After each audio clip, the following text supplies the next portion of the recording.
everybody. Welcome to Good Morning Source Gaming. I'm going to unmute. Hello. Hello. Okay. Going, everybody. We are live. Good. How's it going, Shadowlink? Mostly good. I woke up at a reasonable time this morning instead of staying up all night, so that's good. That's good. That's very good. It's kind of an impromptu Good Morning Source Gaming, this one, isn't it? It's just the two of us, I think and so. yeah, it's sort of set up a bit last minute, as people might have noticed. But it's been just a busy old time for everyone, I think. Yeah. Like I didn't get back home last night until like 1 a.m. And then I didn't even know if this was going to go ahead or not.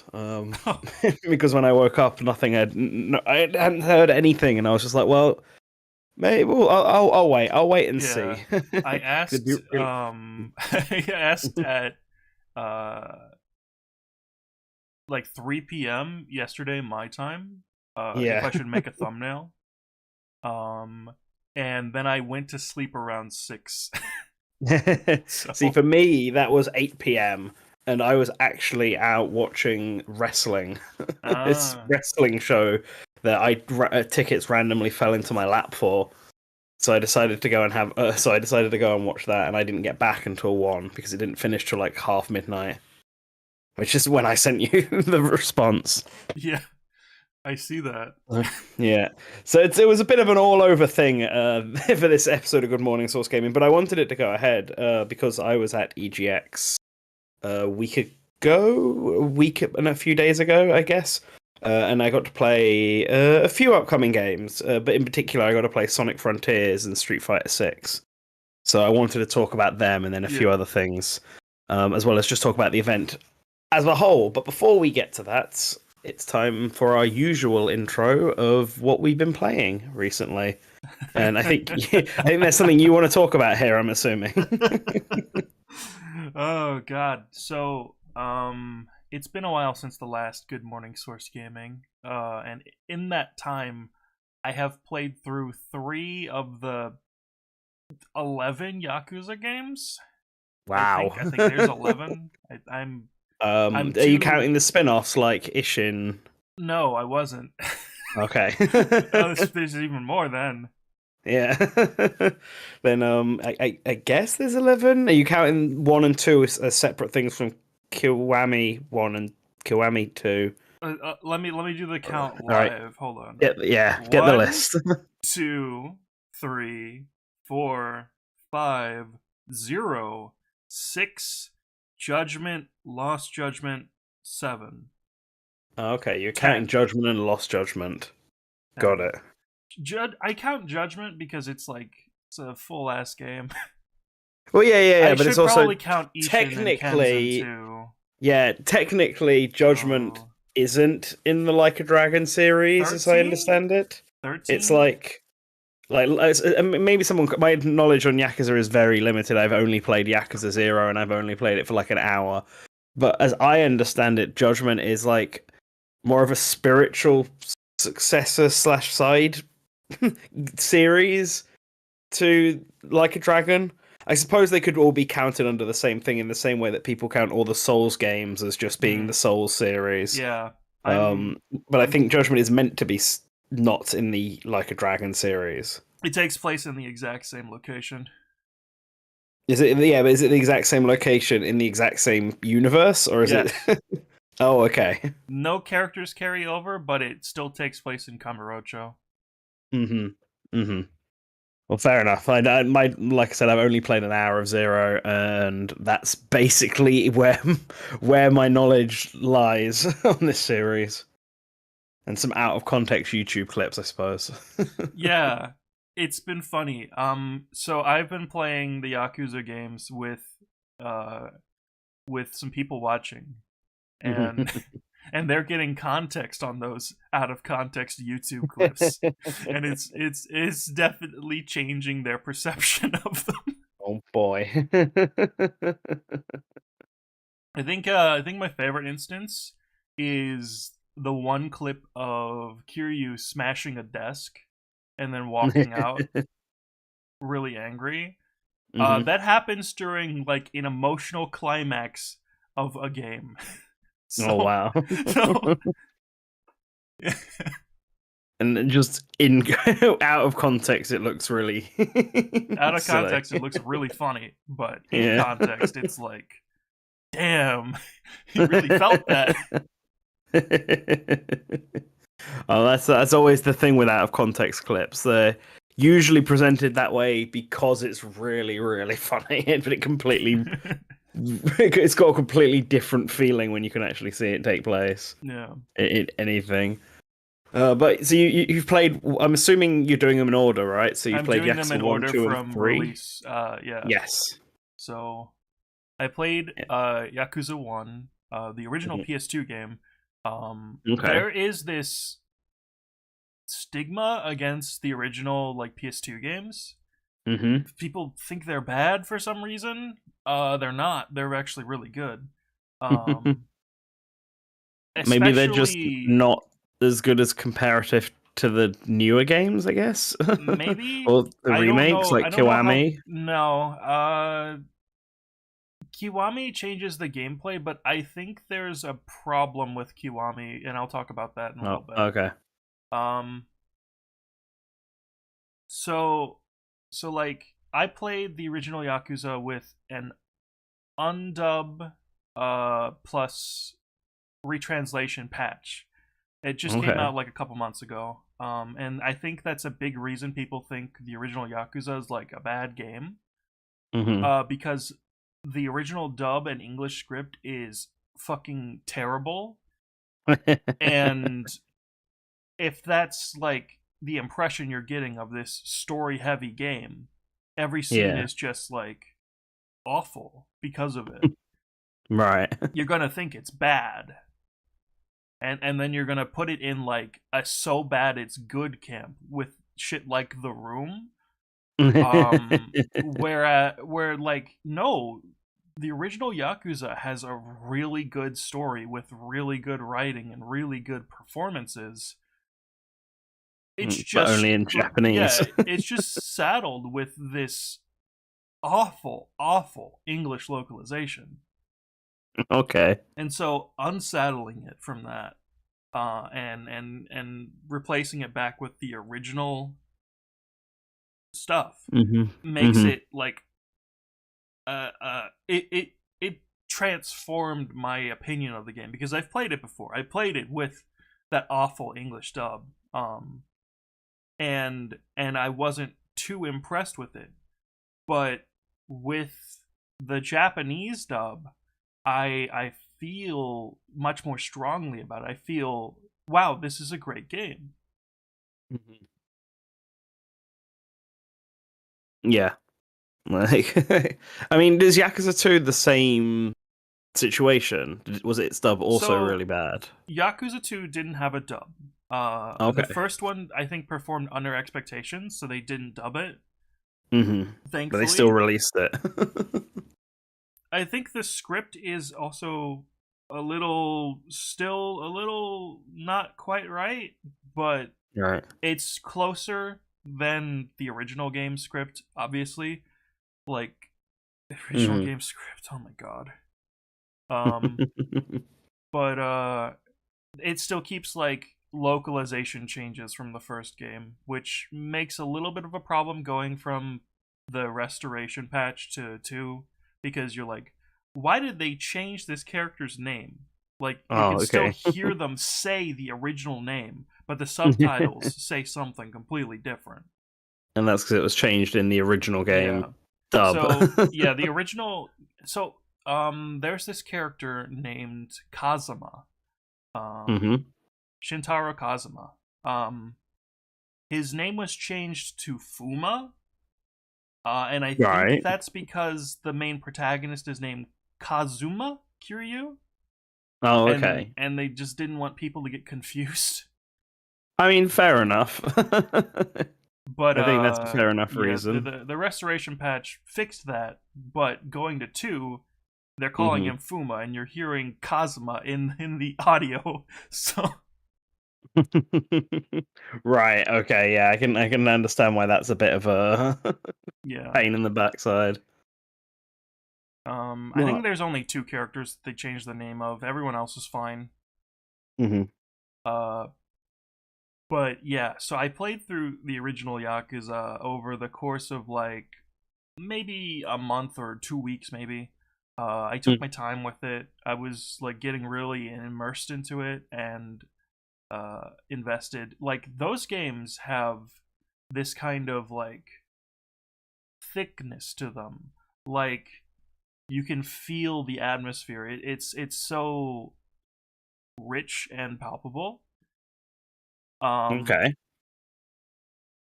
and I don't know if I feel that way about the later games, but but I think the big reason why I wanted to do the original game, aside from the restoration patch, because I decided upon seeing the restoration patch, yeah, I'm gonna give this another shot. I'm gonna give this another go. Hmm. Um, Instead of doing Kiwami, because I have Kiwami 1 and 2. Um, I wanted to do the originals because they basically supplant the entire game with the systems of another game. So Okay. Kiwami 1 is just 0 again. And Kiwami 2 is 6. Um and So it plays I like those games, but yeah, has just a different story, it plays like those basically. games, but it has the story of the games it's remaking. Mm, right. I wanted to make sure that when I got to those games eventually, I wouldn't just feel, oh man, this is just Kiwami or whatever. Right. Uh, Okay. because I think people have the inverse problem where when they start from 0 and then go to Kiwami, it's just like, oh, this is 0 again. Hmm. And then you're making the jump to 6. And then Yeah. if you keep playing them in order of chronology, you go to 3, which is like, Which feels like a step backwards, yeah, like significantly. Yeah, yeah, I can see how that's a bit of a problem. I think when you're going to do something chronologically like that, you kind of have to go into it with that in mind, yeah. that you're going to be Um, jumping around everywhere. I think also another problem with Kiwami is it is significantly less laser focused than the original game. Like there's so much more side content, and there's this entire system where Majima, fan favorite character, stalks you for the entire game, and you have to fight him constantly in order to build up your move set from the original game. You don't Okay. have the move set from the original game. Um, and I just feel like personally that distracts from the appeal of the game because Okay. it is such a focused game. Like I was surprised at how everything really ties back into the story. And the Majima thing, while it's really funny and entertaining, it kind of takes away from the fact that this is a game about Kiryu and his best friend, Yeah. because you're interacting with Majima way more than that friend now. Okay. Yeah, He's just self-inserting himself into other people's stories yeah, and messing with it tonally. a little bit. Um, the original Yakuza also takes itself very seriously, Hmm. and introducing that extra slapstick, I don't know how to feel about that because Okay. as the series goes on, it gets progressively sillier. But that original game is pretty like grounded and definitely like takes itself super seriously. Yeah. Right. Okay. Um, So that's interesting because I always sort of assumed that the Yakuza games were always a bit silly because I feel like that's like the big appeal of Yakuza 0 and Yakuza 7 is like how they're almost borderline parodies of yeah. what life is like there, like in Japan for the Yakuza and stuff like this. Like it's not trying to take things massively seriously. Um, So here in the the first few games to play it a bit more straighter is yeah, the is series kind surprise. of juggles the seriousness and the like silliness, and I think it does it well enough. Hmm. But it's basically like completely changing the feel of that first game. Okay. Right. Right. Well, so Um, what? Like, are all three Yakuza games on PS2 then, the first or two is it are on just the PS2, and first then the two? third Hmm. one is on PS3. Right. Okay. So I played the first one in like the span of 2 weeks. I played two in 2 days. Wow. I blasted through that. It's very engaging. It has a bit like a few problems with the narrative, but it's like super gripping. It's really well done. Okay. Uh and uh, the funniest thing about 2 is it introduces a new love interest for Kiryu, Okay. and then she immediately leaves at the beginning of 3. Wow. Okay. They sure did that. It's like, yeah, Um all right, forget this. so This isn't yeah, as fun anymore. I played 1 and 2. Really liked them. Hmm. I think 1 is like an amazing game, and I think 2 is really good. Yakuza Hmm. 3 sucks. Okay. The the combat like lost all of its weight. Um, the heat moves all suck in 3. Like they both look boring, aside from Hmm. like a few crazy ones that are like outliers, and they do no damage. Um, so why even use them? Uh, Hmm. and the game meanders so much because in 3 you're taking care of an orphanage. Um, you spend over half of the game with those orphans. And I have no problems with like Yakuza not focusing on the Yakuza. I'm not one of those people who's like, it's called Yakuza. It has to be about the Yakuza. I It's think called that's Like a Dragon now, it's goddamn. called Like a Dragon. I think Why that's am I not a stupid. dragon the whole time? You are a dragon. His name is Kiryu. Oh no. Whoa. It's not literal dragon though. He is like one. 0 out of 10. Right, 1 out of 10 because his name is Dragon. Like Dragon. I think the argument that the Yakuza games have to be about the Yakuza is really stupid, even though they're about like the Yakuza anyway. I don't think Hmm. they Yeah. have to be entirely about them. I think they can do whatever they want. They just have to make sure that's engaging. And Yakuza 3, for half of the game, is like a goddamn fucking visual novel. Because Oh, you are okay. you are just reading text constantly. You are just reading these kids talking, and Kiryu talking, and holy shit. You do nothing interesting until like 6 hours into the game.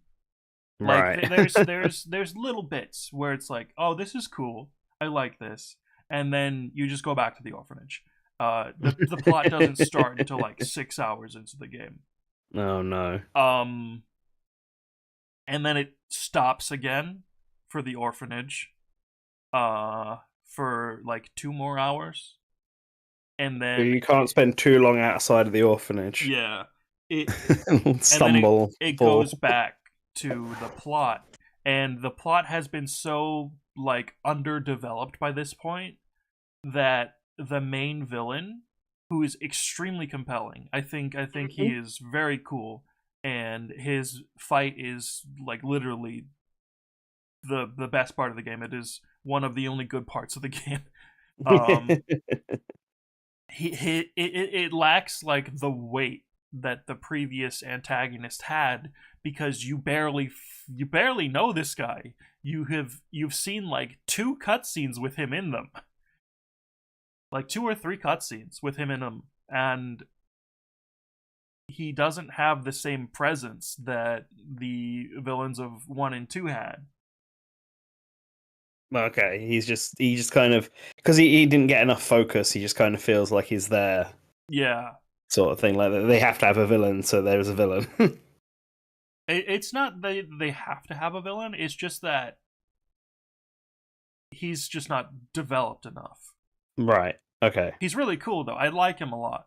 Um, but yeah, uh, the game feels bad. The graphics are like really ugly. Like the original two PS2 games have this like simplicity to the visuals, I think, where like the lower fidelity makes it feel a little more palpable to Hmm. me. Um the like over detailing of 3 and how like uncanny all of its characters look definitely takes away from the uh the visuals of the game. It makes it look really unappealing. So it plays bad, it doesn't look very good. Um and the story is super underdeveloped, and you spend half of it on what feels like filler. Right. Yakuza 3 sucks, dude. So yeah, I'm gonna say when it comes to the Yakuza series, 3 and 4, I think, are the ones that I've just heard basically nothing about and don't know anything about them at all. So I mean, if I could chalk that up to 3 being bad, I don't think that bodes particularly well for you for 4, I guess. Yeah, I have a friend who just played through Yakuza 4 and has been Hmm. saying it's shit. Oh, Um great. but I have played Yakuza 4 before, and I don't remember it being bad. I played through 1 through 4 like a long time ago, and then they never localized 5, and so I never played 5. So I'm going through the series in order, trying to Have, have they localized 5 refamiliarize myself. now? Yes. They It have just now, took them okay. 3 years. Right. So I'm refamiliarizing myself with the series. Um, and I'm gonna do 4 next once I get it, because I don't have it and it's not on sale quite yet. There's a sale starting tomorrow that I hope it's on, but if it's not, I'm gonna ask my friend to lend me their Steam account. Yeah, fair enough. Um, May as well if it's going to be that bad. um, but I remember 4 being pretty good, so I'm conflicted. I'll find out when I get to it, but as of now, the Yakuza series to me is a series with 2 really good games and 1 bad one. So I'm hoping it evens out to have more good games than bad Yeah, by the time I get yeah. through it, because I've heard bad things about 6. Oh, really? Yeah. See, I didn't think I had maybe the ending of 6 people weren't particularly great on, but I think as a game, I didn't hear anything particularly bad about 6. But I mean, I know Um everyone likes 0 and everyone loves 7, so yeah, when you get to them at least. I know 6 is the point where they changed engines completely, and so everything has physics and the combat feels different. Okay. So I'm wondering if that really is like a drastic drop off in gameplay. But I'll Hmm. find out. I'll find out. Find out. All right. Well, I guess for what I've been playing, other than the EGX stuff, which we'll get to in a mo, I suppose. Um, I've been playing a sort of random mix of stuff, but Splatoon 3 is still the thing I've been playing the most of, probably. Like, finally actually trying Salmon Run. Because I never tried Salmon Run in Splatoon 2, because it was always on, like, a set timer, so you could only do it at certain times of the day, and it never really matched up with when I was going to be playing it. Like, so I never got to do it, and now I finally have the chance to, and it's actually really fun. It's like Horde mode from Gears of War, but there's like so many more variables to it and variations on the waves that make it kind of interesting. Like sometimes you'll get one where you have to find the hidden golden salmon, and then other times you'll have to get one where like all the salmon are targeting one specific player on your team who is surrounded by like these glowing flies. And you got to like whoever's got that, their goal is just to run as fast as you can away from the salmon, and let everyone else focus on getting the golden eggs, because you will get swarmed, but it's really essential that everyone survives that. So it's pretty interesting when the different rounds come up. It changes that things up a lot, and the rising tides as well. I just think it's kind of a very well designed game mode now that I've actually had the chance to play it for the first time in Splatoon 3. So that's pretty cool. I'm enjoying that. I also did the Splatfest last weekend. I was Team Fun, didn't win. We came second. I was Everyone Team wanted Gear. gear. Yeah, Team I mean Gear. Team Gear was the logical choice, I but big man. so I feel like the same thing happened in the most recent Splatfest that happened in the test fire, Oh yeah. which was so many people went for Big Man's team, because I was facing nothing but Team Fun for the entirety of that Splatfest. Um, that they were the four.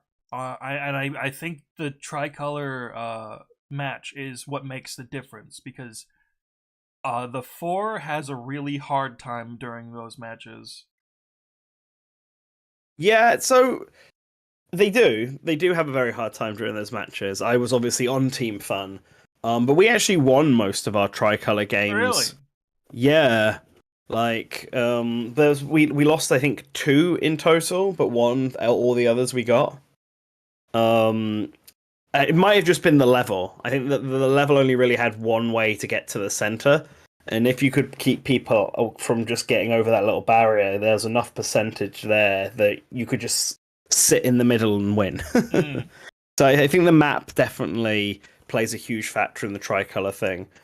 But actually, on the terms of like, I think this is a bit more balanced than it was in the Splatfest, the original beta one. Um, it just kind of feels like the way that they've adding the conch shell as also a fourth point distributor, which wasn't in the beta, sort of helps to try and even some things out, because it was pretty close between Gear and Fun. Grub was absolutely slaughtered, but like Gear had the most votes. Gear had like over 50% of the votes for this Splatfest. I genuinely don't understand why they went with Team Grub. Yeah. It's like, yeah, why would you bring food when you can get food with gear? I mean, I guess it was a weird Splatfest idea anyway. The thing that bothers me is why they didn't call Fun Games, because then it'd be they went out of their way to call food Grub. Yeah. So why is it not Team Gear, Grub, and Games? Because Big Man is just built different. Yeah, apparently. It's a weird one. But I think they because like Team Gear got the most votes and ended up winning. But like Team Fun put up a really big fight and managed to get second place. And the only thing that pushed it over was the pro points. Like more people who were playing the pro mode on Team Gear side. Team Gear got the most clout, I think, on that, and that's what allowed for the win to happen. So I think it was a bit more balanced. Maybe it was only felt that way because Grub got absolutely slaughtered, and if it was three ways, then it would have felt very differently. Yeah. We'll just have to see. But I don't know. I felt this time around it was a bit more balanced than it was during the beta, at the very least. But I'm curious to see what they'll do for the other one. I feel like at some point we're going to get coffee, tea, and cocoa as a Splatfest. That's like my bet. Yeah, I feel like I'm not sure how this like three-way Splatfest is going to like pan out cuz it already feels like there's a definite weak one. hmm So it's either going to come down to like, oh, this choice is actually cool, or I like this character so I'm siding with them. Yeah. Which, to be fair, the Splatfests in 1 and 2 also kind of devolved into this character. I want this character to win, so I'm gonna join their team. Yeah. I think in this case for me, it was like the choices were so weird, and I wasn't quite sure what to pick for. Gear felt like the obvious choice, but I wasn't like massively into it. And a lot of people I knew were going for big man and fun, and so I was just like, you know what, I'm just gonna. I guess I'll just go for that this time because I don't really have a strong opinion either way. So yeah, that's why I kind of went for big man this time. But if something, I mean, if coffee, tea, and cocoa does come up, then I'm definitely team coffee. Like I owe it to that drink to pick for it in the Splatfest. I have two. When it will full probably things be of Shivers coffee right now. I mean, it's well fixed with the brand, doesn't it? The Good Source Gaming brand. Yeah, It's we all about got a that coffee coffee. cup right now. Yeah. So yeah, I've been playing Splatoon 3 a lot more. Other games, I've been playing a bunch of random games. Otherwise, finally started my copy of Osu 2 on the DS. I'm not going to say the full name because it's so long, and I forgot how like. So the file I've got, it was pre-owned, and whoever did it clearly liked the game because every stage is unlocked on every difficulty. Oh. Which means I have full access to like the whole game. And I didn't realize that the different characters went for the different games. So like I thought I'd start with the cheerleaders, and that's the ultra hard mode, and it completely destroyed me. Yeah, the cheerleaders are ultra hard. I don't know Yeah. what I don't know what the difficulties are in Osu. I just know in Elite Beat Agents, hmm the first three difficulties change the center guy, and then the hardest difficulty is the girls. Right. Yeah. So it's the same in Osu, kind of. The first three difficulties all have a different team, and then the fourth one is makes it for the girls because the theme in Osu 2 is that it's like two rival schools cheerleaders. Mm-hmm. So the town is split in two, effectively. And if you do anything on the left side, you get the characters from the first Osu game. And then if you do anything on the right side, you play as the characters from the second Osu game. Oh, and there's clearly some kind of rivalry. So the one that's on the box arts are the normal difficulty. And then hard difficulty, you have what I'm assuming is their seniors because they look much older. Okay. They look like big, muscly bear man, and this guy with long hair, white hair. They look like the leader of the cheerleader group. And then if you go first, if you do easy mode, there only seems to be one team who just looks like this really stuck up guy. Actually, I take it back what I said about beating everything. The guy clearly didn't play easy mode because easy mode didn't have anything unlocked, but every other difficulty did. Okay, yeah. Easy mode on Elite Beat Agents was like insultingly easy for me. Yes. Like I would go I think I only played easy mode for one song. I didn't even finish the first song on it. I started it. It is I didn't so realize slow. it was easy mode. It is so and it's slow. so slow that I gave up. Like 20 seconds, like not even 20 seconds in, probably about 10 seconds in. I was like, yeah, no. Because my problem with the difficulty I found in Osu is that normal mode is too easy for me. It's too slow. So like I'm trying to do things to the beat and I'm going too fast, like faster than the things move. So I have to do it on hard mode because hard mode moves at my beat. Yeah. And I can hit everything, but there's so much stuff happening on hard mode, and it's doing so many different like maneuvers, like hold this bound and it bounces back 4 times, and then press like this, and I'm to like sort of wishing I could look through my hand to see the things that are coming up. because I like my hand is covering the yeah. screen. If I remember correctly, hard mode and the hardest difficulty are the exact same. It's just one is flipped. Okay, I don't think that's the case in Osu 2 It might be because different in Osu too, but yeah, because that's how it the is in girls was Leafy Days. definitely faster. Okay.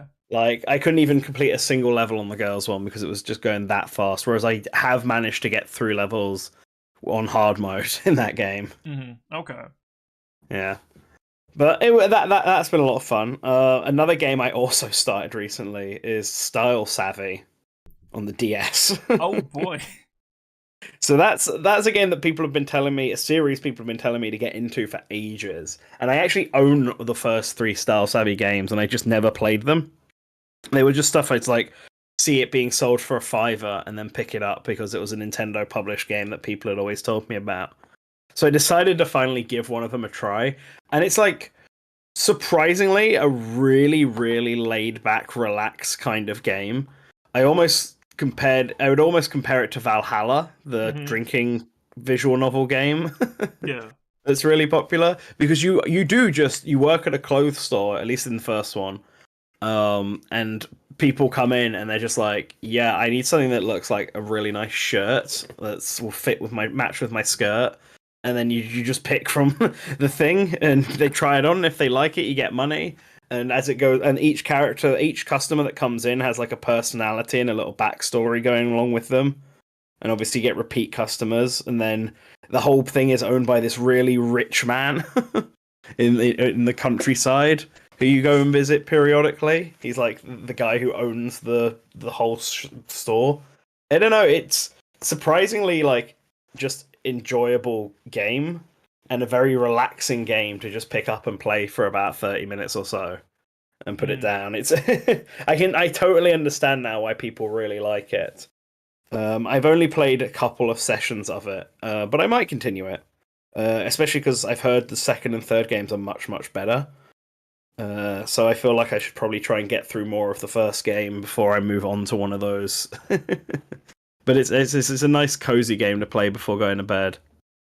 So that's something I've also been playing recently, and then I've also been playing Shovel Knight Dig as well, Oh which is yeah. it's another Shovel Knight roguelike game. There was two that released in the span of a year, I have which heard is things about Shovel Knight Dig. I've heard some people like it and some people don't. yeah, I can see why both sides. I think it's a good game. I think of the three Shovel Knight games out there, so the original, and I'm going to count all of Treasure Trove as just one game. That and then Pocket Dungeon, which is the other roguelike game that came out last year, which was the puzzle rhythm roguelike game. And then this one, which plays more just like regular Shovel Knight, but it is a roguelite. I think this one's probably the weakest. hmm So I have beaten it. I've done at least 3 runs of it now. I haven't actually beaten every boss yet. I haven't been able to beat Swarm Knight. But like, I don't know. There seems to be a lot to unlock. But now that I've kind of done it a couple of runs pretty consistently, I'm not so motivated anymore to try and unlock everything. Like I unlocked the ability to skip to certain worlds. So if I really desperately want to beat Hive Knight or whatever his name is, Swarm Knight, for some reason, I can just skip to his world and then try and survive till I get to him. But yeah, it looks really nice. It's a 16-bit Shovel Knight game, Okay. so at least it kind of looks a bit like a Super Shovel Knight. Um, but I do think it's weaker. It's not as fun to play. It's not procedurally generated. It's clear that they've made all of the pathways down the dungeons like as set things, and then it just randomly makes you pick between two layouts. Okay. Um, which is fine, but you do start to realize that when you play it enough, that you do start to see the same layouts come by, and you can get a lot of really bullshit deaths in this game, like just scenarios that pop up or things that come out of nowhere to hit you. And especially if you skip to that area rather than starting from the beginning, you just won't have as many relics and stuff. So you get easily swarmed, and that's not fun. That's not fun at all. But yeah, Shovel Knight Dig. It's fine. I think I've played enough of it now, so I'll probably move on. I want to pick up Tunic at some point, but there's a lot of games coming out, and I don't know if I'm gonna have the time. There's Mario and Rabbids, and then Bayonetta, and then Pokemon, and then Sonic. Which is probably a good segue, I guess, for me to talk about Sonic. Oh man, fuck the Yep. pain away. My bed is in ruins. You know, that's the first thing I think of when I think of Sonic. All the pain. But no. Sonic Frontiers. I sent you some images. I don't know if you saw in Yeah, I the have stream them. I'm channel just for loading them. them up. Yeah, so I'll put them in order. I'll talk about them, and then there's a few games at the end that I'll only talk about briefly, so I haven't bothered sending you a thing for them. But Sonic Frontiers, that's the big one. That was the big game at EGX, and obviously it's because it's like the first time this game has been shown out in the UK. I think it was at Gamescom. It was definitely at TGS. And all the reports that were coming out were like pretty positive about it. I think after the really, really terrible opening it had at from IGN back in June, I think we were all sort of justifiably worried. But I can report that now that I've actually played it, I'm actually sold on it. I actually think it's gonna be a good game. Oh. I end up playing about 45 minutes of Sonic Frontiers.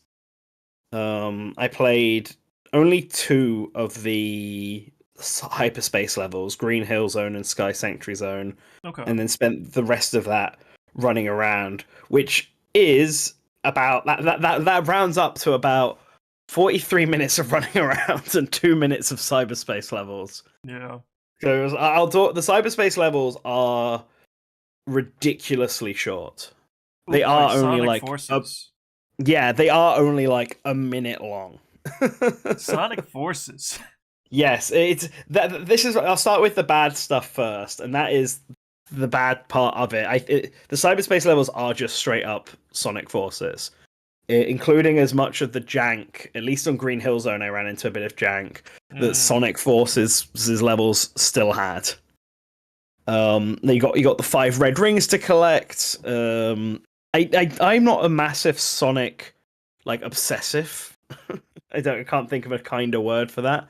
But like I couldn't notice if Green Hill Zone and Sky Sanctuary were the exact same level layouts as was used in previous Sonic games. Like, you know, people have been claiming online. Like they've just been ripping stuff. Like I didn't notice if they were, but it's been over a decade since I played Generations, and Forces does not sit in my mind very much. Even though it was only 5 minutes, I 5 think the years level ago. layouts are being taken from Unleashed, in particular. Okay, well, Sky Sanctuary Zone wasn't in Unleashed. Neither was Green Hill Zone. No, so... they're reskinned. Like they Oh, are right. Unleashed levels, but with new aesthetics. Right. Okay. Right. Okay. Well, I mean, I guess that helps for me because the only version of Unleashed I played was the Wii version. Well, there you go. So it's all new to me if that's what they're doing. But I like the cyberspace levels. They were fine. They just are like a minute long. You get 5 red coins. There is a ranking system. You actually do have missions and stuff that you can do in that. Like you got to get the 5 rings, get to the end in under a minute, destroy all the enemies, and there was 2 more I think that I don't remember. Maybe one was like don't get hit or something like that. So that there are little missions that sort of do replayability for it. And then when you do them, you get sort of energy points, I think it is, that you can then use to increase your stats because this is a RPG effectively. Oh boy. In the same way that Breath of the Wild has, you know, you get the Sheikah shrines, and then you get like one of those glowy orbs, and then you can either use it to increase your stamina or health. Yeah. Right? Like, that's the same, it's exactly the same thing here in Sonic, but rather than it being just stamina and health, there's speed, attack, defense. Oh, there's and a skill stamina. tree. Yeah, there's a skill tree. Yeah, and there's a skill tree. The skill tree is a slightly different thing. The skill tree just gives you like new attacks and stuff to do, like the Sonic Adventure 2 bounce, as everyone's been Okay. calling it. And you also get like at the start you don't have that ability where you hold down Y and Sonic runs around things. That's like the first ability you get in the skill tree. You get it very quick, like you get it in the demo. So, but that's what unlocks the skill tree. And Okay. then some people managed to get the Sonic Adventure 2 bounce. I didn't. But that's because I think I spent more time running around and exploring than trying to train Sonic up because I knew I'd be over soon if I tried that. Um, but the actual orbs, they raise your attacks and just stat buffs basically, and it tells you in the bottom corner what your stats are, and the max is level 99 for all of them. So, in that sense, there is just sub of 400 of these glowing orbs throughout the game that you can get. Some through cyberspace, and then some through doing just random. I guess you would call them Korok seed sort of puzzles. So, there's like the sort of Korok Yeah. equivalent in this game. It's like you don't actually get them from doing puzzles, though they're just around. Like Sonic will just Ah. stumble upon them as you're running through the field, and then you got to collect them. Which I think you don't have to pick them up or anything. I think you just run over them, and they kind of just enter your inventory, and then you have to take them back to the Elder, who is also just sort of randomly placed on each island. Like I just sort of randomly stumbled upon him, and the game told me, "Oh, find all of this is what this guy is. Find all of his little ones and bring them back to him, and he'll give you like buffs." And I was like, "Oh, all right, fair enough. I'm not going to do this in the demo because I don't have time, but good to know." But I did do a few of the Korok type missions. One of the ones I did early on is you step on a switch and then it activates a spot off in the distance, and Sonic has to get there within the time limit. I mean, this is the first area, so it was pretty easy to get there. But doing that got me a blue orb, a blue glowy orb, which I think is for defense, and then the red glowy orbs are for attack. And then there are two others, a yellow one and a green one, I think. And so those are presumably I don't know which one is for which, but those will be for stamina and speed. Mm. But yeah, it's very RPG esque, where with the main focus being the open world, running around, doing rail grinds and puzzles and picking up rings and all this. And then the cyberspace levels are like these very minor drops of classic Sonic, classic 3D Sonic, I should say, levels within this game. Okay. What surprised me about the cyberspace levels as well, actually, is that the music they use in it is very Forces-esque. Yeah. And they're not I've like, heard it. yeah, they're not like remixes of the classic songs, though. Like the Yeah. music that plays on Green Hill Zone and the music that plays on Sky Sanctuary aren't remixes of the traditional Green Hill Zone and Sky Sanctuary music.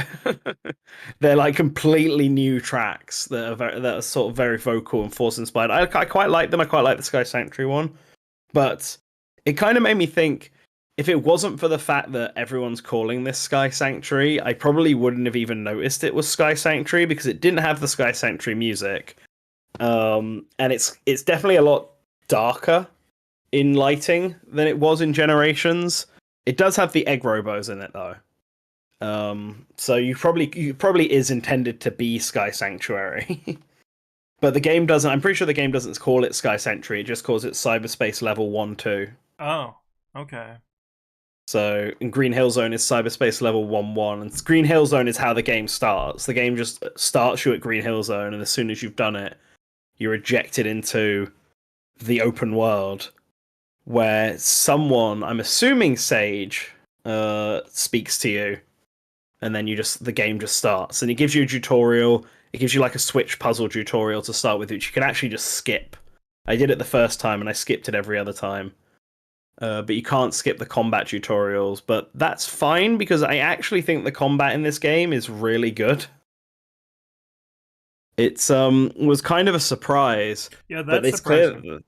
Yeah, it's clear they put a lot of thought into how the combat needs to work in this game, and once you actually get the hang of it, it's actually really fun.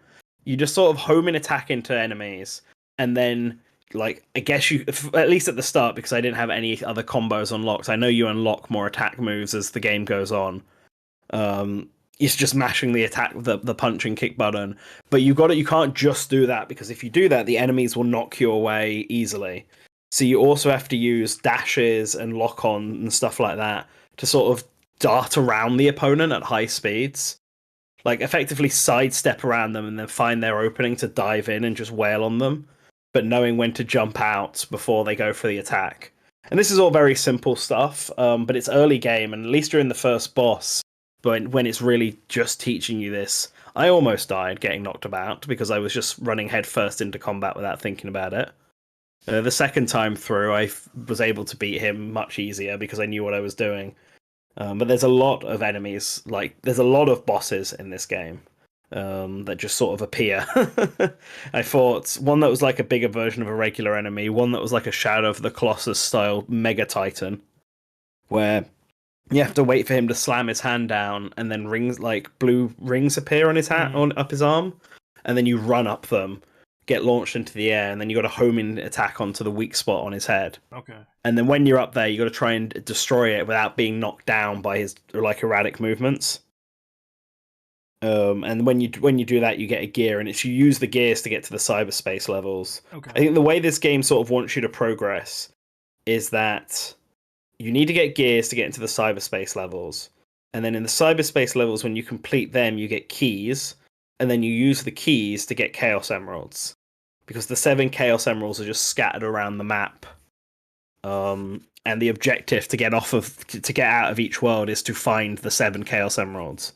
I think when you get all 7 Chaos Emeralds, then you fight the boss of the island, the big boss, which is the one that they showed in the trailer where he becomes supersonic. There's also like other objectives, like one of Sonic's friends is hidden somewhere on the island. I don't know if you have to rescue them. Like Amy was apparently in the demo, and some people managed to find and rescue her, but I never saw her. I don't know where she was. But it's just fun to run around as Sonic. Like, I think if there was one thing this game needed to do right, it was they needed to make Sonic feel fun to just play as, and I think they've done a really good job of it. I do have some worry about it. When I did eventually get through the tutorial section, fought the second boss, got into the big open world, and got the first Chaos Emerald, basically. And the game was like, now go and do whatever. It was almost too overwhelming in what my choices were. Because like when Breath of the Wild opens up, right, when you've done the Great Plateau, the game effectively tells you go wherever, but it also tells you, or, you know, go to Kakariko Village, because that's where the story wants you to go next. But you can, in theory, go anywhere at this point. Yeah. Whereas Sonic Frontiers doesn't do anything like that. Sonic Frontiers sort of gets up there, gets your first Chaos Emerald, and is now find the rest of them. Go on. Gives you no indication where any of them are. I managed to get... I can't remember exactly what I did, but I managed to get the red Chaos. I think I must have found an extra key during one of my playthroughs, because I got the red Chaos Emerald to glow, and then I could see it off in the distance as like a light beam shooting up into the sky. But I didn't actually make it to it before the demo ran out. But like, I guess you could just run straight to the Chaos Emeralds if they're glowing, but you need to get the keys to make that happen. And until you find the keys, it's like at that point you're just walking around a big open mountainscape, I guess, for the first world, hoping that you find something to do. And it felt like a lot of things were coming up. So maybe if I wasn't playing this in a demo environment, maybe if I was playing this more and I've got unlimited time, I can take my time and relax, I'd be stopping and trying out every single thing I found. But it is very overwhelming when they get the start. I see. And it's not quite clear how much stuff you really should be doing immediately. I think I've made it like pretty clear that my stance on open world games is there needs to be a sort of structure and like at least a idea of what to do next. So I don't know how I feel about that. Yeah, like the structure is effectively find the 7 Chaos Emeralds, which I suppose incentivizes you to just explore as much of the land as possible. which I guess is the intention. They just want you to run fast through all the floating rails and all that. And maybe because I never found one of those towers that was in that original IGN trailer. Like I found some of the areas that were in that trailer. Like I can't remember if anyone would remember, but there's like a sort of bowl with a bunch of small bridges connecting to it. That the guy who played in the IGN demo ran across at one point. Like I found that, but I didn't find any of the towers to climb up. And I'm assuming they're like the Sheikah towers, and that they make some of the map open up, and maybe that makes it easier to find the Chaos Emeralds. That would make sense. In the IGN demo, you went up the tower and there was fucking nothing up there. I can't imagine that's actually the case. Yeah. So like I'm assuming you should just you should run around, find them, open the map up, and then just continue searching for the Chaos Emeralds. And then during key points, like when you find Amy, Sage will probably show up, like in that trailer, and stuff like that. And there is like also just massive enemies that you can also just beeline to, because the game does explain to you before this happens that beating the bosses is how you unlock the cyberspace levels, and doing the cyberspace levels is how you get the Chaos Emeralds or unlock the ability to get them. So all this added together, it sort of tells the player what they need to do, but it doesn't give you really any objectives beyond go and find what you need to find. Hey, Tex. Yo, Spazzy, what are you doing here? I thought you were having breakfast. I am. I'm here with Bush. Hey, he's having me for breakfast. Yeah. Surprise appearance. Yeah, we're just chilling, having some coffee. I figured I'd check in and see what you guys were doing. Talking about Sonic. Oh man, I'm glad I'm missing all that Sonic talk. You know how much I love Sonic. Yeah, you know, you both love Sonic, don't you? You and Push. Push, you worked on Sonic, obviously.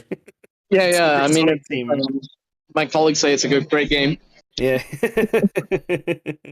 Yeah, I was just getting towards the. I guess I probably that's the end of the section I want to talk about on Sonic, because I can't really think of much else to say other than I was surprised at how good it was. So I'm sort of interested in picking it up now at launch. Like I'd be willing to buy this as a full game, given that I hope that the reviews are good, because there are a few other minor things, I guess. Like there was a bit of jank when I tried to. It tells you to home in attack, but home in attack is also like the combat button, and like I had a moment where it's like home in attack onto the spring, so I press it, and Sonic sort of darted forward with a kick and then just missed the spring entirely, and then just fell really awkwardly for ages until he eventually died. And so it was like doesn't look polished at all. So that wasn't great. Oh dear. I need to ask you. Yeah. Does this game use all the buttons on the controller, or did they do that for no reason? Use all the buttons on the controller? How do you mean? Is the top button used at all? Oh, the top button is the button you have to hold down to do this light ring that goes behind you. Okay. So you hold that down and then you run around enemies, and then when you let go of the button after you've made a completed ring, it causes everything within that vicinity to basically explode. So what does the right button do? The right button, is that jump? Is that jump? I'm assuming you mean the face buttons on the controller. Buttons, yes. Yeah. So if I was grabbing my Xbox controller, because I played the PC version. I should have clarified that, because that's the only version they had there. Okay. Ideally, I wanted to play the Switch version. I heard the Switch version runs at 30 FPS and 720p. It does, but like a stable 30 FPS and 720p, which is far better than Forces did. So I'm not sure if I'm going to get this for PS4 or for Switch yet. Ozzy says that's the crouch button. B, which might be the case. Are you maybe fucking joking? Like I'm trying to remember. X is a home in attack and attack, and I'm pretty sure. So that's the left button. The down button, which would be A on Xbox, I'm pretty sure was jump. Y, holding down Y was creating a ring behind you, creating the light trail that you use to encircle people. So B could be crouch, because I can't think what else it would be. I couldn't figure out how to do the light speed dash, and that's clearly something you can do because there was lots of setup in the tutorial area for you to be able to do light speed dash, and I couldn't figure it out for the life of me. There's wall running. I remember that's a thing. And that's with like R2, I think.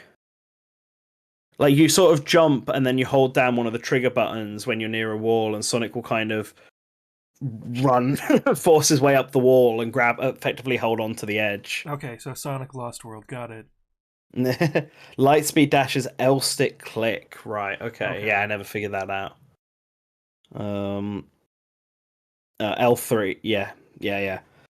So, and then I'm pretty sure L2, like in between stuff, there's like combat tutorials and combat tutorial missions that it gives you, like in loading screens. To test out stuff like the ground pound and wall running and all of that. I think it felt pretty decent, other than the fact that homing attack isn't the same. Like, I would almost think it should be the same as jump, because you'd almost do it as a double jump, maybe, or not, at least not the same as attack button. I can only but assume it is, and it sort of bothered me. There's a double jump now. Yeah, that's what I'm assuming. It must be an unlockable ability. Yeah. Because the skill tree is pretty big. I think there's like 15 to 20 things you can unlock, abilities for Sonic. Because I remember... and demo only had one, so you couldn't unlock. One of the biggest problems I had with Sonic Colors was that the homing attack is the same input as the double jump. Yeah, no, I think they're separate in this one. The homing attack was its own button.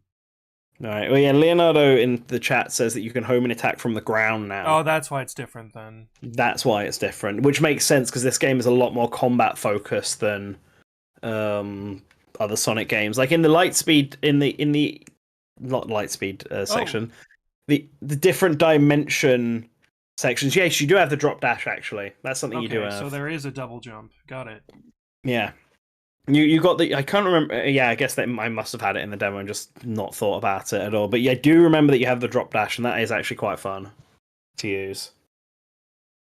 But the different dimension levels, because they play a bit like Forces, enemies you just basically destroy with the homing attack or just by plowing through them with the boost button. Oh, of course, the boost button. That's what RT is. Forgot that was even here, but you need it. That's like an essential part. That's very strange to me. Oh man. Yeah, of course. Yeah, boost button. But then combat in the overworld is more like they've got health bars and you have to beat them up by punching and kicking them and doing all of this light maneuvers and stuff like this. And yeah. I do think when you actually play it, it plays quite nicely. Okay. I do worry if it might just get... I do worry if the game might start to feel a bit too samey. It depends on how far... It's hard to tell from just the demo. But if the game is just going to throw you into a big open area and let you have freedom and do that like 5 times in a row, while it sounds like the freedom itself shouldn't make the game feel samey, if all you're doing in that is running around and doing time-based or ring-based obstacles or fighting big bosses, and nothing else really changes, I can imagine it's starting to lose its appeal, like, by Island 3. So, okay, so according to Ozzy, the L2 button gets assigned to skill tree moves later on, which wasn't in the demo because I didn't have any unlocked. So, okay. So they are basically using every single button on their controller for something. But yeah, I think tonally the game is very weird. Actually, no, I take that back. Tonally, I think it's what they wanted to go for in Forces and completely failed at. Like, Forces is trying to be this serious-feeling Sonic game, but comes off almost as a parody of itself. I think that's because of the localization. I really think that's the case. Possibly. This game feels much more serious. It was in just how everything sets up, and not in a serious way where I was laughing at it the whole time. Like from the way it looks, from the new enemy designs and all this. From just like at one point I randomly stumbled across Eggman's like abandoned carrier ship, while running around the overworld, and Sonic comments on the fact, like Eggman's ship's here, but it seems to be abandoned. Mm-hmm. I need to keep an eye out for him because he's probably up for no good, sort of thing. Yeah. Like Sonic kind of feels like he's taking this situation a bit more seriously. I think that Forces was the first game in a while since Unleashed that was written by the Japanese team. Okay. But it was localized by one of the comedy writers that they got for Colors in the other games. So you had glorious lines like, "That's why it's called War." I love that line. That's why it's called War Vector. Yeah, well, this one's done. So this one's in an interesting way because it's a reverse localization. It's being written entirely by Ian Flynn, and then reverse localized for Japanese audiences by Tezuka himself. I think Izuka himself. Mm-hmm. I think so. So like, we're getting, because people have commented out the Japanese version feels different or sounds different from the English version. The way Sage is portrayed, and that's because a character has almost been altered specifically for the Japanese audience for what the Japanese side think they'll like. So I'm curious how that's going to turn out when the final product comes out and we get like two widely different interpretations of the villain. And which one will be seen as the more interesting one, because I've seen people already say that the Japanese one is more interesting and thinking that the Western like localization fucked it up, but it's definitely the reverse. This is how she's meant to be, and it's the Japanese side that has changed it. Yeah. So I also have Tony from Summit Sphere, the Anton Blastad. So, yeah. Just hey, how's it going? Yeah, it's going well. How's it going? How you enjoying breakfast? It's going. Burning alive out here in Miami. Oh, it's freezing here. You little guy's lucky in Miami. It's freezing cloudy here in England. All right, go back to talking about I don't know, Sonic. Is that what you're talking about still? Yes, you enjoy your breakfast. An open recording room. People just wander in and out of, but I guess it's part of the fun of doing this live. Okay, Ozzy says from what he's seen, the Japanese script is way more plain. So, yeah, Sonic's been tortured for months is one of the funniest parts of Sonic Forces, because he just doesn't feel like he has been at all. My favorite line is, Tails has completely lost it. Yeah. No, you cannot join Wario the Legend. But yeah, that's Sonic Frontiers. I guess the TLDR is that I actually think it's a good game, and I think it's going to review well. So I'm interested in getting it when it comes out. Whether it's an amazing game or just a fairly average game is up for debate. But it's at least better than Forces, and at least better than Lost World. So it's a good sign. So that's my Sonic Frontiers section. That's not the only game I played. It's the game I played the most of. But I did play a few other games that I just wanted to sort of give some cover of. The next biggest one being Street Fighter 6. And I'm going to do what I can for this one because I'm not like a massive fighting game person, especially on the Street Fighter front. I'm more of a Tekken fighter. If I'm going to play anything, Tekken or Smash. Oh boy, Tekken. But yeah, I prefer 3D fighting games. What can I say? But Street Fighter 6 was actually really good. I played as Luke, and I really like how colorful it is. Pulling off the powerful attacks where it makes the graffiti line follow. It really is a huge glow up graphically from how Street Fighter 5 was. Yeah, based RE engine. Yeah. I think Street Fighter 6 looks really good, and it plays really good. It plays really well. Luke as an actual fighter is fine, I guess. He feels a bit more like pure melee focus. I don't remember if he had a projectile in the same way that Ken and Ryu did. Obviously, Luke's already in Street Fighter 5. It was the last DLC fighter, so people are probably familiar with how he plays there. But I didn't play any of the Street Fighter 5 DLC, so he was new to me. But it looks really good. There is one new mechanic that I noticed, which was the guard parry system, the auto guard, auto parry, which is like a bar that you hold down. It's underneath your health, and when you do it, the character like glows like a light blue. And if they get attacked while this is happening, they sort of just auto dodge everything. There is no like complicated, nothing complicated needed. It's very much there, I think, to help newcomers into blocking and stuff like that. You can't spam it because it's obviously on a bar, so when it runs out, you just won't be able to use it anymore. But I think it's a good way of sort of being able to deal with people who do like a lot of heavy combos in the games and make it almost like juggle the opponent. It was fun. I thought Street Fighter 6 has like a lot of potential, like more so than I did with Street Fighter 5 anyway. Like I said, I'm not huge on Street Fighter, but it's a significant enough game that I felt like I should mention it. Mm-hmm. I should have really tried out some of the other characters, but the queue for it was a bit long to get onto Street Fighter. It was in a weird section with a bunch of other games. And you had to sort of, I think it only had like 2 booths free. Oh no!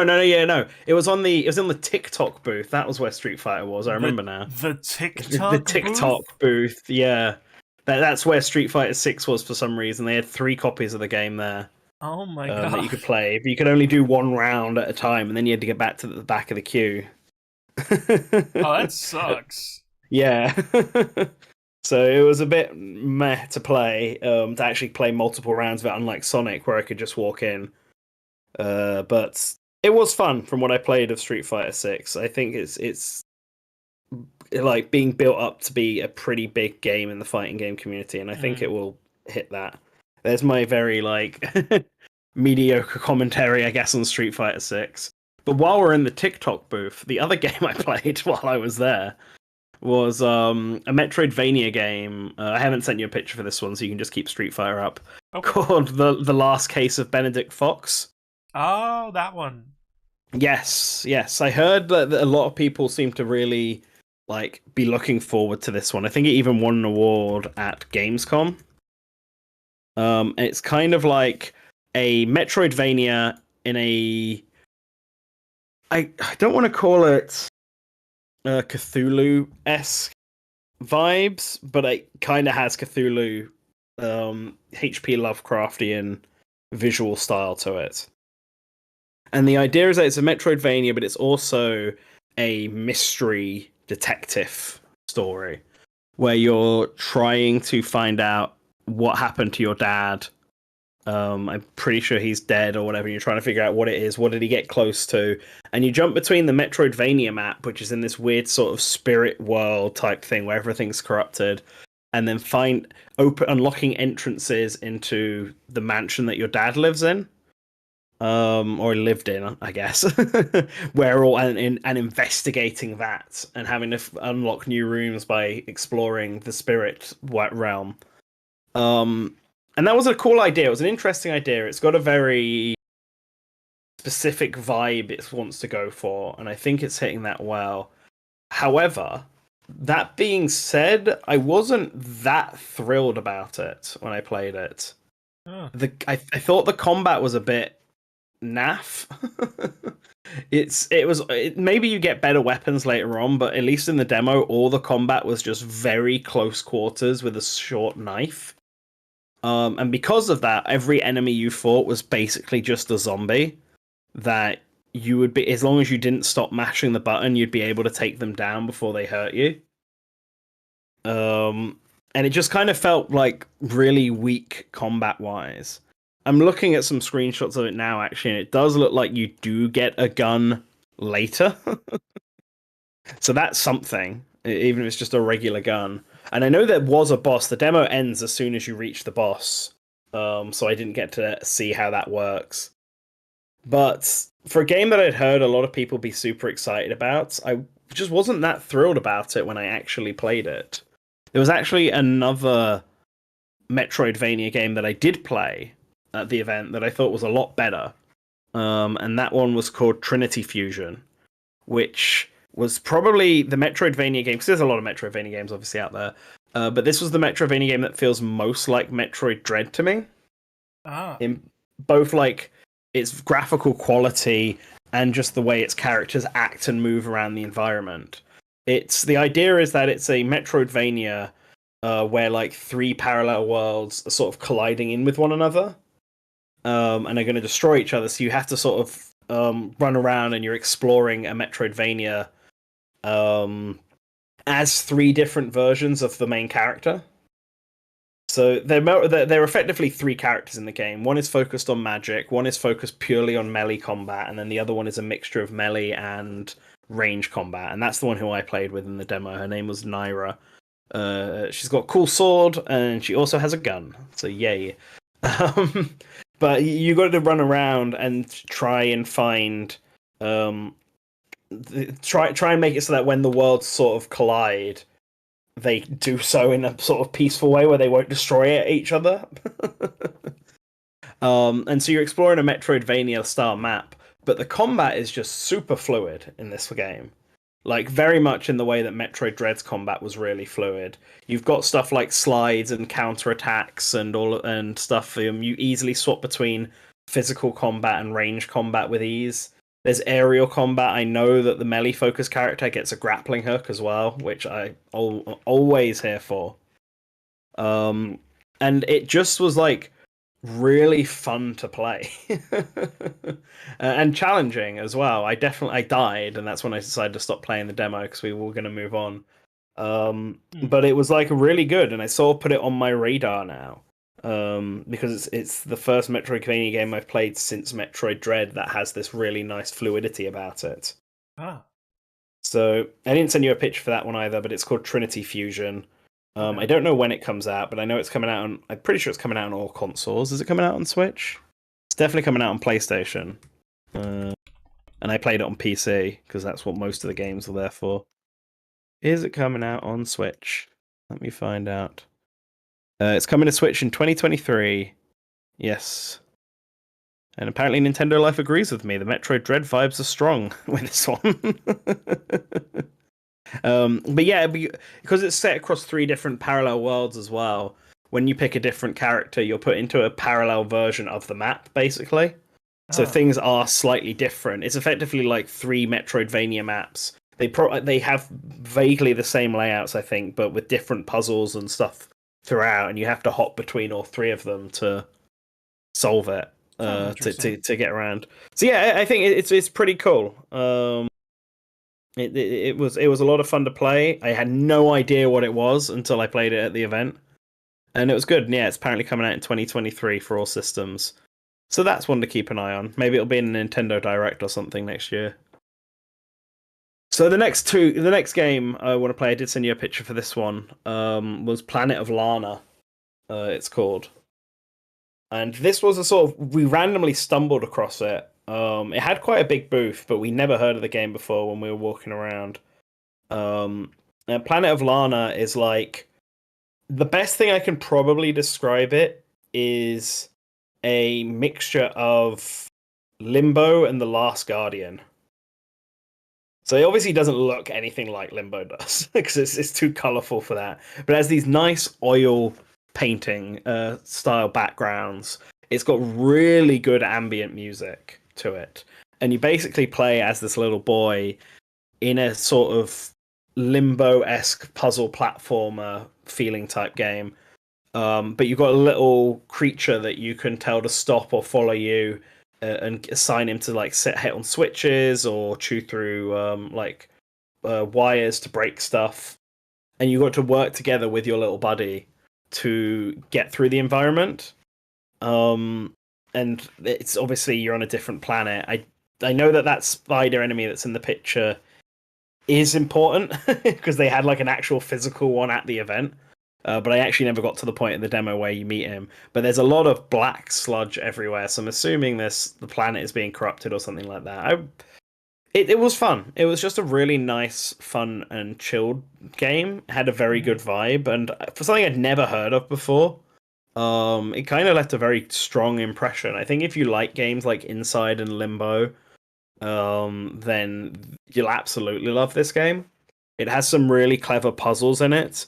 There's using your little buddy. Like one of the puzzles is like there's this rock crab basically that you need him to get to one side of the other from where you are. So you jump on his back, but then you send your little buddy across the floor and the floor below, and you attract the crab monster's attention, and so he scurries towards your little buddy as he runs. And of course, you're standing on top, so that carries you along to the platform that you can then reach up to advance. And then your little buddy can do stuff like climb up walls or swing on vines or whatever. So you then call him back over to you, and he'll make his own way up there, climbing up through the environment. Plus, if you go too far ahead, I think he kind of just warps to you, or at least he did in the demo. But it was good. Planet of Lana was a very fun game. I liked that one. The other game that I also sent you a picture of was called Squad Blast. And that was a surprisingly fun one. I think it's one that a lot of people like, 'cause it originally gave me Smash Brothers vibes. So Squad Blast is... The best way I can describe it is that it's like tower control mode from Splatoon, but plays like a crossover between Smash Brothers and Kirby's Air Ride. And then the Kirby's Air Ride City Trial mode specifically. But with classes that are like Team Fortress 2 characters. That amalgamation, you go into it picking a specific class who are all like these different sort of superhero-ish characters. I remember I played as like a pink-haired cat girl police officer or whatever, which wasn't which was a decent class. I don't know what the class is actually called, but I picked purely based on appearance. And you just run around. It's 2v2, and the objective is to get the tower that's in the middle. It follows along a specific set path, and you've got to get it to the end point. And then if you do that twice in a match, you win, but obviously your opponents are trying to stop you. The tower only moves if you're close enough within its vicinity. And if someone from you and the opposing side are in that vicinity, then it will stop. I've heard that there is a very similar name mode in TF2. I actually don't know, because I never played TF2, so I actually don't know what it's called. But I'm sure someone listening to this must have played TF2, so they probably know the tower control mode like in TF2. Yeah, I don't know what that is. Yeah, but you get stats like it's Kirby's Air Ride. So other than just standing around the tower and trying to defend it from people, you can run around and collect like defense up and speed up and attack up and shoot up sort of buffs that are just that are scattered around the map. And you pick them up, and they just add bits and bits, and they eventually respawn after a while. So the strategy we used, I was playing it with John from Good Vibes Gaming, and the strategy we implemented was that one of us would guard the thing, while the other person would run around and buff themselves up, and then we'd sort of tag out. When one of us got weaker, that person would then leave to go and buff themselves up and come back. And we ended up winning. It actually took us like half a game to even realize what the objective was. But that's because we kind of just went over there and sat down without asking any questions. But once we did figure it out, we had a pretty good bout with the opponents and managed to pull the win in like the final 5 seconds. So it was like really, I was actually had a lot of fun with this one. It felt really nice and fluid to play. The aiming was on point for a 2D side-scrolling shooter game. There were lots of different classes, and I think each class also had a different loadout that you could customize. I kind of stuck to the default because I didn't want to mess around in the middle of battle and leave them high and dry. And there's just lots of fun little environment things. My tactic became to like zip line from the starting area to somewhere towards mid, and then jump onto this spring that had a bunch of defense things, a bunch of like shield buffs on the way there, bounce me up into the center, where usually the tower would be somewhere around there, and then I would just go for the attack. and try and claim the tower back if they had it, or back John up if he was already there. And it worked out quite well. I had fun with Squad Blast, and they've clearly gone like above and beyond with trying to make this game and its characters appealing. Like they had a comic book at the stall with like detailing what the prologue was, and they had lots of different merch for the characters there.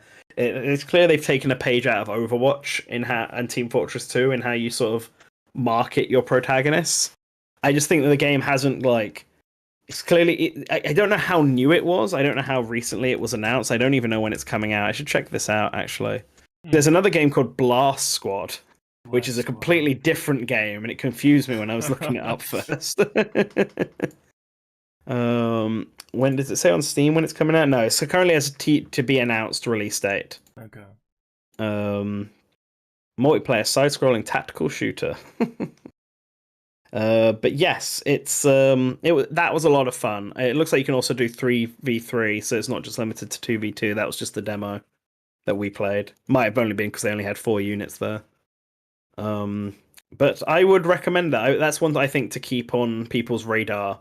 I guess it's currently only announced for Steam right now. Because I can't see where else. I can't see anywhere else for it being listed, but it might be really early in development, so that could be why. Yeah, Ultra Horse Squad Blast. Apparently, it's free to play, according to this genre listing I've got here. So, so keep an eye out for that. Is what I'm saying. And then a few other random games to sort of close off this section that I played. I didn't send you pictures of these, but I don't plan on talking about them for very long. Okay. I played a game called Inertial Drift that was made by PQ, or published by PQ, I should say, not made by it. People might have seen it or heard of it. It's like a racing... It's like a time trials game. Time trials car game. Looks a bit like an arcade racer. Oh, it does have races in it. I guess the time trial was just what the demo was. But the main gimmick in it is that you don't steer. You accelerate, you brake, and then you drift. And that's all you can do. So you have to just push forward on the accelerator and know when to drift at the right moment to sort of get around bends and curves. And we played this. Me, John, and our friend Neil from Cube 3. And they did not like this game very much. But after watching them both sort of crash constantly in it, I sort of realized that the trick to this game is to hold accelerate and brake down at the same time, and then drift left and right constantly. And you can manage to snake around everything, and I managed to get the record for that, which they told me if I did, I would get a free copy of the game, and then they never got back to me, so... Oh no. Oh no. They never expected anyone to beat their records, I think. Damn. I know. But it was, I mean, the game was fine. It looks like it has a story mode. It looks very good. Visually, it looks very nice. I'll give it that. It's got a very fun drive vibe. I almost want to say it's like a lo-fi feel to it. So I'll give it that. That's good. I just think that it's a very simple game, and it's one of those sorts of games where if you understand how it works, it's really easy, and if you don't understand how it works, it's way too difficult, and you crash constantly. And there is no in between on this. Maybe it's different when you race, but there was nothing in the time trial mode demo that they showed us that made me think that there was anything more to this game. I think the game is out because I'm just Googling pictures on it now, and it looks like there are reviews for it. Okay.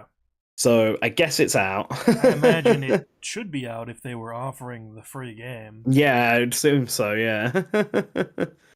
In fact, it might have come out ages ago, according to this. Oh, at least on Steam. Well, yeah. I don't know why it was at the event. That does happen. I know I was at MagFest, and there were some games that were already out with booths.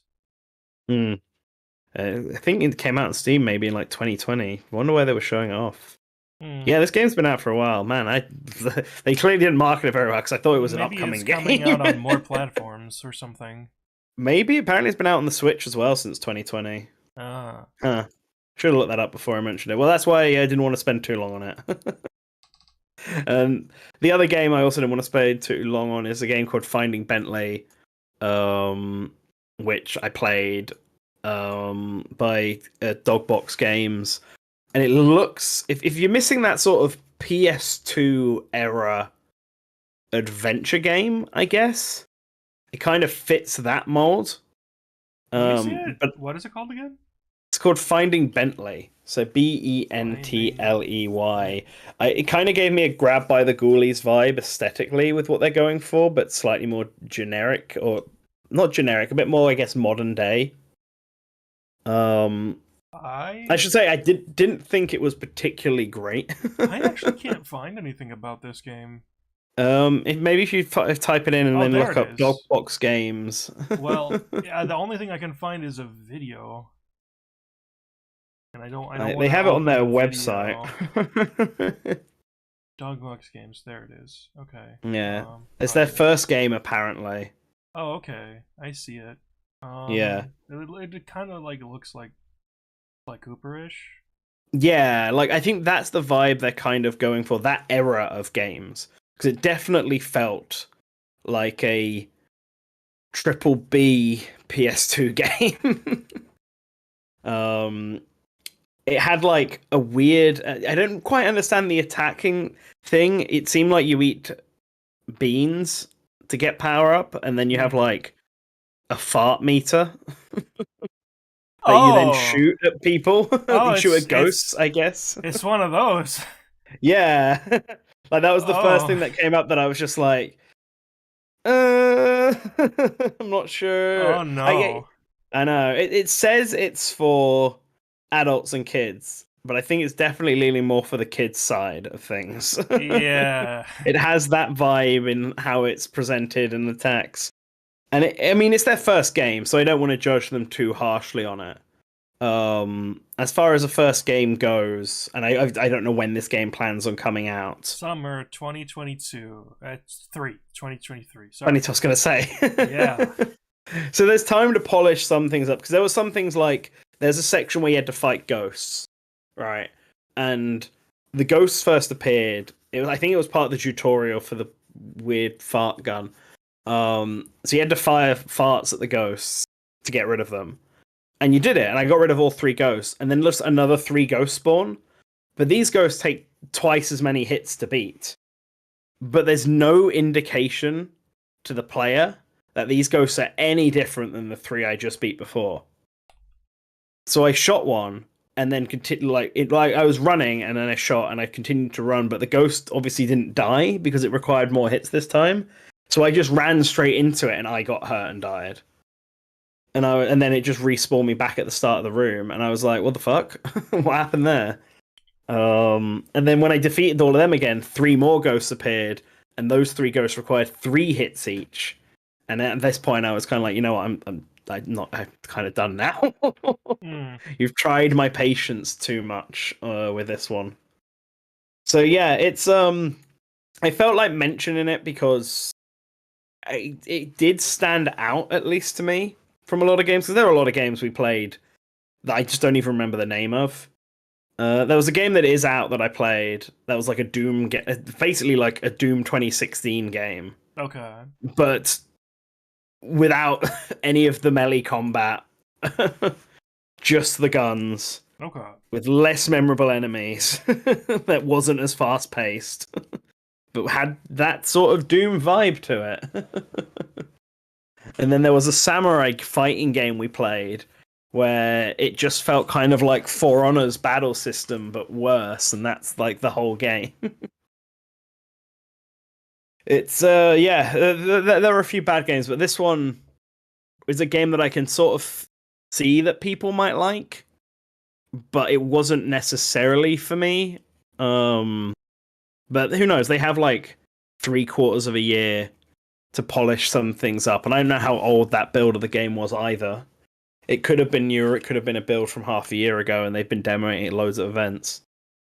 So there might be something to it there for people who liked that PS2 era style games, but I think that was not for me. Yeah.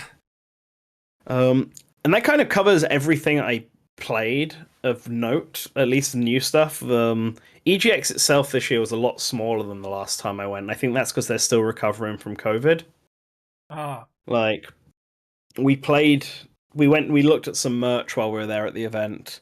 We played some tabletop games, which were a lot of fun. Some of them a lot more fun than any of the games than the games I actually played at the event. We also played some arcade games. We played Did you know that there was a game called like I think is it Baby Pac-Man? Oh, really? Yeah, so it was made by Midway. It's called Baby Pac-Man, and its weird gimmick is that the top screen. Okay, this Baby Pac-Man cabinet is different from the one that I played. I just looked it up. So the gimmick of this is that on the top screen is Pac-Man, right? But without any power pellets. You just eat the regular pellets and the ghosts chase you. But if you go down to the bottom screen, it becomes pinball suddenly. That's fun. And then you have to play pinball on the bottom screen to earn the power pellets, I believe, that appear in the top screen. That's actually really funny. Yeah, and you get one attempt per level to do the bottom screen. So the idea is you want to do as much of the top screen as you can before the ghosts get too aggressive, then escape into the bottom screen, and then be good at pinball to try and earn power pellets so that when you're forced back to the top screen, you can then take out the ghosts and win. And I managed to get past one level before I got absolutely destroyed in the second level. But I never heard of it before, and we spoke to the guy who had brought it here, and apparently it's like incredibly rare. Oh. It's a very obviously it's a somewhat hard, difficult cabinet to keep because it requires both like pinball engineer and just an arcade machine as well. Yeah. So it's like real physical pinball. Yeah, real physical pinball. Oh, that's interesting. Yeah. And like just looking at some of the screenshots, it looks like there might have been maybe some variations on it. Like I don't know, the picture that's appearing the most commonly here didn't look like the one I played. Mm-hmm. But it could have been. Maybe the one I played was just a bit more worse to wear, so the color had run out, and it's the same. It looks like Baby Pac-Man might have been included in some sort of Namco re-release at some point, because it looks like there might have been a digital version of it with like a digital pinball machine, obviously. But the original was a physical, and it's really cool. I thought it was a pretty neat idea for a Pac-Man game. So yeah, that's also just a highlight of the event I wanted to talk about. But yes, EGX overall was fine. It wasn't as good as a few years back, but it was a lot smaller this time around. Nintendo were there, but they weren't there. Mm-hmm. Like they had Splatoon 3, and we're doing Splatoon 3 tournaments, and then Nintendo Life had a booth. And on the Nintendo Life booth were just all games that were already out. Yeah, I and imagine they couldn't do anything more than that. Yeah, well, apparently, like Nintendo came and gave them like the marketing booths to put stuff in, but they didn't actually supply any of the games themselves. Huh. So, like, there wasn't any Smash Brothers there. So, like, which you'd think would be like a really common one to have, but there just wasn't. And instead, they had Pokemon Brilliant Diamond and Shining Pearl there. That was just playing on its own. No, in fact, I don't think anyone was playing that one. They could have easily swapped it out for something else. But Nintendo's main thing there were holding Splatoon tournaments, which people could enter to win prizes. Also, tell a lie, there were actually 2 other games that I wanted to talk about that I've just remembered. I forgot to write them down on my notes. But we did play them. They're both from Super Rare Games. Mm. So let me just Google what their names are, because actually some of them are pretty good. At least the 2 we played. Are they in the originals copy? I'm just looking on their website now. Yes. Okay. So, there were 3 games actually. So one was called Post Void. It was a kind of not Quake, Doom Wolfenstein looking shooter game. Oh. It's a first person game. It's got very, very trippy graphics. Oh boy. But it's like an arcade style FPS. Where you just have to keep moving through these really sort of psychedelic environments. It's pretty cool. It looks very, very cool. I don't remember what the gimmick was. I think it might have just been a high score based shooter, Doom-like, I guess. But it just stood out to me. But the other 2, the more interesting ones, I think.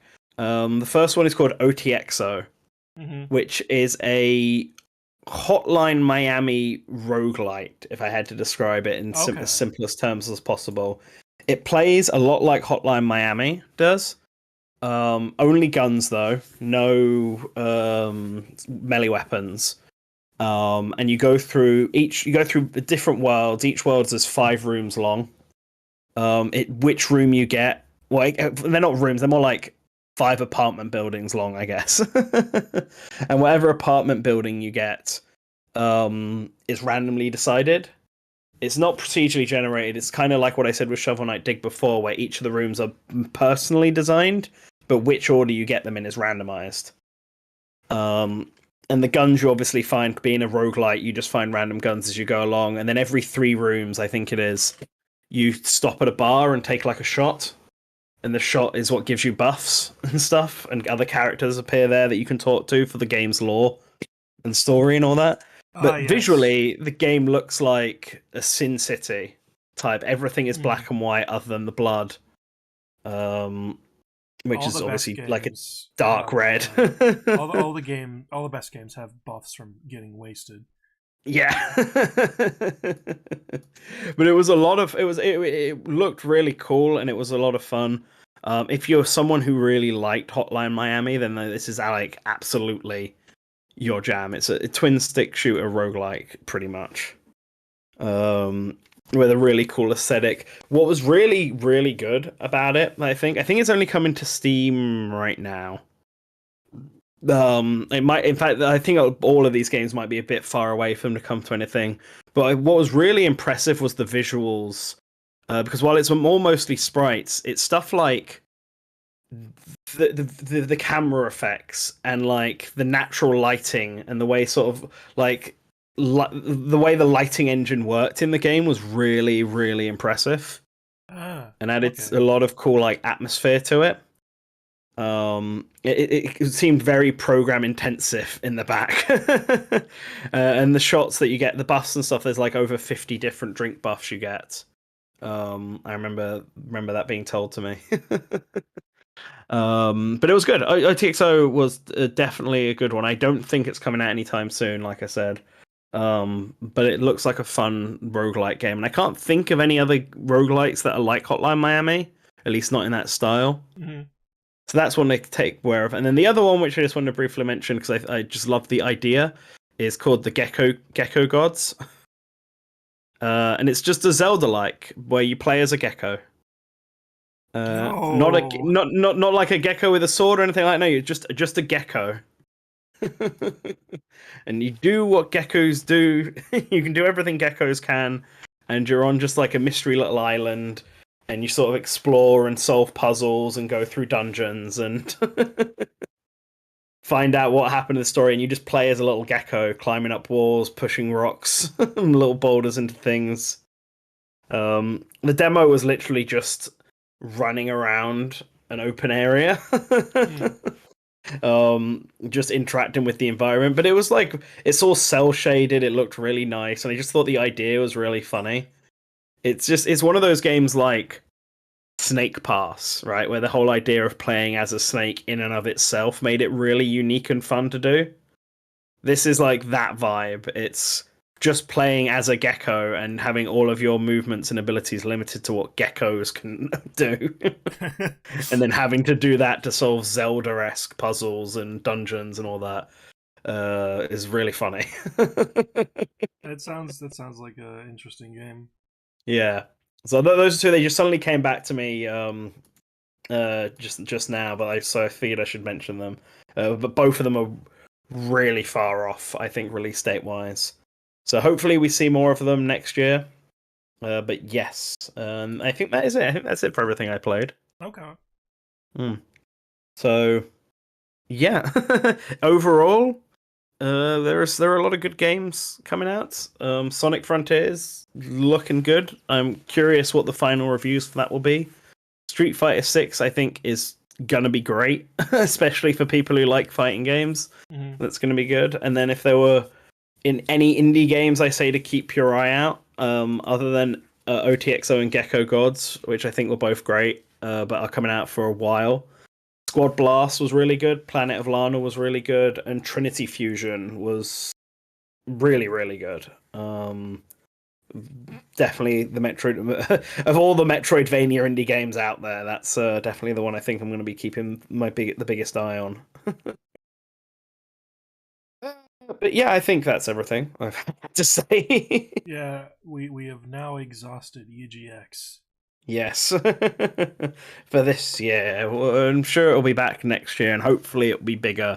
I didn't go to last year, but I heard last year was pretty dire. But it was also the first one back since COVID, so hopefully, because it's kind of like the biggest gaming event here in the UK, so I kind of want it to be good.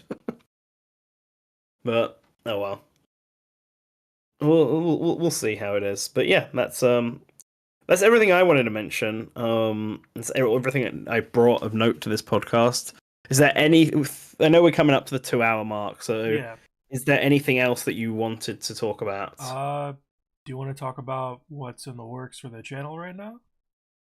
Yeah, let's do that. So obviously, the main thing is the Mega Smash Poll Yes. stuff that's coming out every Friday.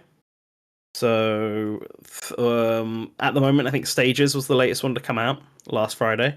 Unless you're a patron, in which case you've also got episode 4, which is all about items and assist trophies and Pokemon. Yeah. So that one is currently available to watch right now. And then that'll be available to everyone else this Friday. And so we got them coming up, and that's all good. There are going to be 8 episodes in total, so we're halfway through from this Friday onwards. I actually need to put the few finishing touches on episode 5, which I will either do this evening or tomorrow. And then episode 6 as well. Whereas you've got episode 7 Yes, and 8. episode 7 is a huge one. Yeah. That one is going to be exciting. It's almost done. There's just a few minor things that I need to work out for that. Nice. But it's a long one. I believe it clocked in at 41 minutes the last time I was working on it. So damn, that will be the big. longest episode in this It's series. big. Then it's big. I can't remember how long episode 5 and 6 were, but they definitely didn't hit that point. Yeah. And then when that's done, we'll be going Smash Brothers wise. Anyway, we'll be going back to covering why content was added and cut stuff. Yes. Like the first episode of the Smash Ultimate one will probably come out after the final episode of the Mega Smash Poll, like the week after, because it's already done. And then Fighter Spirit as well will also come back around that time. We're working on the next episode of that. Anything else? Our Splatoon review just came out, so go and check that out. And we're also going to try and do more streams. We were streaming a lot of Splatoon on Twitch. I am curious what everyone thinks, though, whether or not it's better to stream here on YouTube or on Twitch, because it feels like Twitch has more opportunities for growth for streaming. But obviously, most of our audience is here, isn't it? So, like, whenever we've been streaming on Twitch, we've been consistently getting, 2 or 3 viewers per stream. But that's very different from today with all of you lovely folks watching us. Yes. But I don't know if that's because it's just the timing of Good Morning Source Gaming is good for all of you. I think Good Morning Source Gaming also is something you can put on the background. So That Yeah. might be why True. people are watching it. True. That maybe it's just me. I find a lot of streams I watch, I just always listen to as opposed to watching, even like streams of people playing games. Yeah. For that commentary. But I think Phantom's going to continue doing the Splatoon 3 story mode streams. I don't remember where he got up to last, and we'll probably stream Splatfest. But I do want to do some Smash Brothers sort of streams. I think we were talking about doing one after the Mega Smash poll was up, weren't we? We have a very interesting stream that will be lined up. Fun fact about that stream: there are over 500 potential assets for it already made. Woo! Yes. A lot of hard work gone into this one. Yes. Well, I imagine that'll be in November because that's when the Mega Smash poll, at the pace that I'm thinking, should be done. Yes. By the first week of November, or on the first week of November. It should be done. It'll be done before Pokemon comes out. I think, if my maths is correct. Yeah. It should be. Yeah. So yeah, we'll probably do that. We'll do a stream this Smash stream in November. But that's everything. That's currently in my pipeline. I'm about to get very, very busy. Yeah. Because the course year has just begun. Which I think is probably the same for you as well. Yes, it is the same for me. Yep. I have been considering going back to the Zelda retrospective.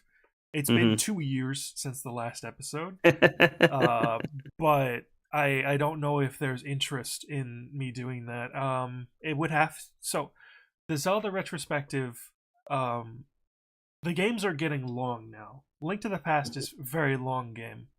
I can't exactly do the same thing I was doing with the first two games, which was to go through the entire game from start to finish and then commentate over it and say what I think about it. I would have to do something different from now on. Otherwise, the videos will be feature length. Yeah, no. I mean, YouTube likes long videos, but YouTube does like long videos, but my sanity doesn't. But your sanity, yeah, like the may longest not be the video best. I've ever done was the Ninja Gaiden retrospective, and I had somebody ask me if I was okay after I made that. Gotta find the right way of doing a Zelda retrospective. I think. Yeah, that's what it is. You need to think about how to frame it and stuff. But yeah, that's potentially something. And I've had a few ideas for some other videos, but I don't know whether they'll do them here or on the Nintendo Chronicler as well. There's one I'm definitely doing on Nintendo Chronicler, but I'm still waiting to see how if Nintendo has anything else for this year. Yeah. I have a sort of angry, ranty video that probably doesn't fit Source Gaming that I want to make, depending on how the rest of this year goes. You see, what you have to do is, whenever you make an angry rant video, it has to be called a critique, and you have to be as monotone as possible during it. Otherwise, people will think you're very angry. No, this is going to be my Arlo moment with Paper Mario. It's very funny because Astral Chain is a game that made me very angry, and I don't know if people have picked up on that because I was like the most calm, level-headed person when I made the commentary for that video. Hey, well, maybe when Astral Chain 2 comes out, it'll be better for you. Astral Chain 2. Yep. I feel like happen. I am obligated to cover an Astral Chain 2 if that happens, because I approached Astral Chain 1 with like, here's all the things they can improve. So I have to like go in there and say if they did improve anything or not. But at the same time, I'm like, I didn't like the first game. I don't know if I want to put myself through another one if it's the same quality. Yeah. Guess you'll have to see how it turns out. Yeah. Like what other people think. All right. Anyway, I think we can wrap this up now. I guess. Mm-hmm. Okay. So, yep. Thank you everyone for watching and listening. Let us know. Let me know what your thoughts are on Sonic, and if you heard of any of the other games I mentioned. I'm kind of curious how. I'm kind of curious whether Sonic Frontiers is going to be the success Sega wants it to be or not. Yeah. Because it's obviously had a really shitty marketing period, but it's been getting better. And it was particular, and the demo is actually really fun to play. So I'm super curious. But anyway, bye everyone. Yeah. Thank you to all of our patrons on screen right now. If you would like to support us on Patreon, the link is in the description below.